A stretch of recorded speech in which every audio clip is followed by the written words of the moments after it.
அனைவருக்கும் வணக்கம். நான் சஜினிஷா பிரியன் பேசுகிறேன். நேற்று முதல்வராக விஜய் அவர்கள் பதவியேற்றுக் கொண்டதும் சிறிது நேரம் பேசத் தொடங்கினார்.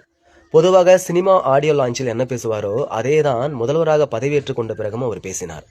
அவர் பேசிய பேச்சு எல்லோரும் மிக ஆர்வமாக கவனித்து வந்தார்கள். ஆனால் அவர் பேசிய துணியை கண்டும் அவர் சிந்தனையின் தெளிவை கண்டும் எல்லோரும் திக்கித்து போனார்கள். காரணம் என்னவென்றால் மிகவும் குறைவான ஒரு பேச்சு அது.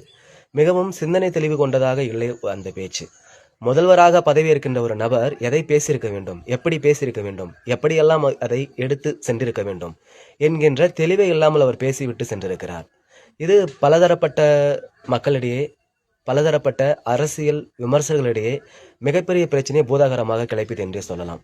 ஒரு முதல்வராக அமர்கின்ற ஒருவர், ஒரு முதல்வர் நாற்காலியை வெகு சீக்கிரத்தில் 2 ஆண்டில் எட்டிவிட்ட ஒருவர் மிக தெளிவாக பேசியிருக்க வேண்டும்.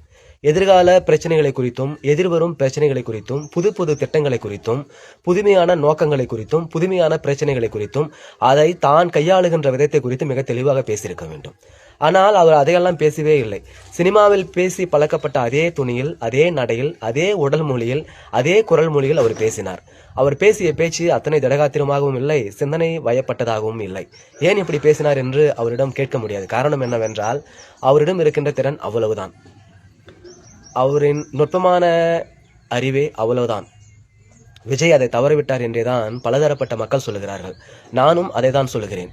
இவர் திமுகவை எதிர்கட்சியாக பார்க்கிறார், நல்ல விஷயம். திமுகவை எதிரி கட்சியாகவும் பார்க்கிறார், இது மிக கெட்ட விஷயம். வாயை திறந்தாலே திமுக குறித்து குறை சொல்வதே ஒரு நோக்கமாக வைத்துள்ளார். ஆனால் அதிமுக குறித்தெல்லாம் எதுவும் பேச மறுக்கிறார். அதிமுக உட்கட்சி பிரச்சனை குறித்தெல்லாம் எதுவும் பூதாகரமாக அவர் பேசவே மாட்டேங்கிறார். ஆனால் அது எதனால் என்று தெரியவில்லை.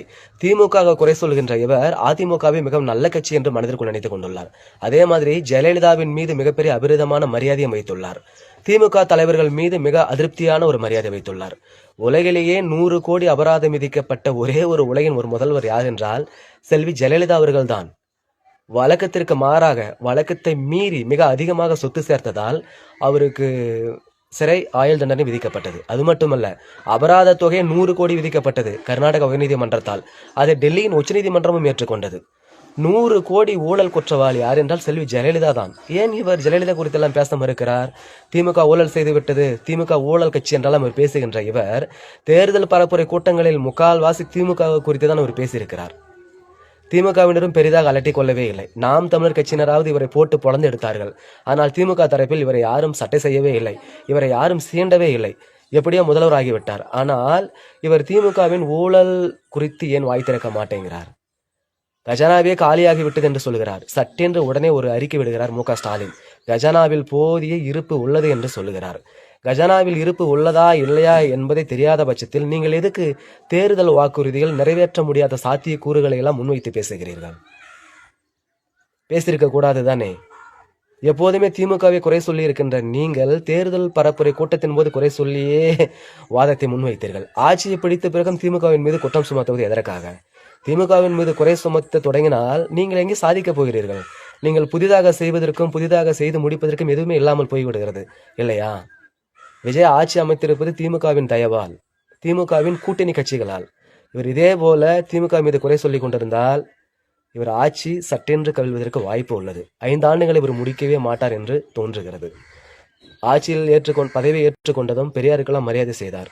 பெரியார் திடலுக்கு சென்று மலர் வளையம் வைத்தார். அதெல்லாம் மிகவும் ரசிக்கும்படியாகத்தான் உள்ளது, ஏற்றுக்கொள்ளும்படியாகத்தான் உள்ளது. திமுக மீது விமர்சனம் வைக்க வேண்டாம் என்று சொல்லவில்லை. விமர்சனத்தை அழுத்தமாக வையுங்கள். அதே போல நடுநிலையாக பொதுவாக வையுங்கள்.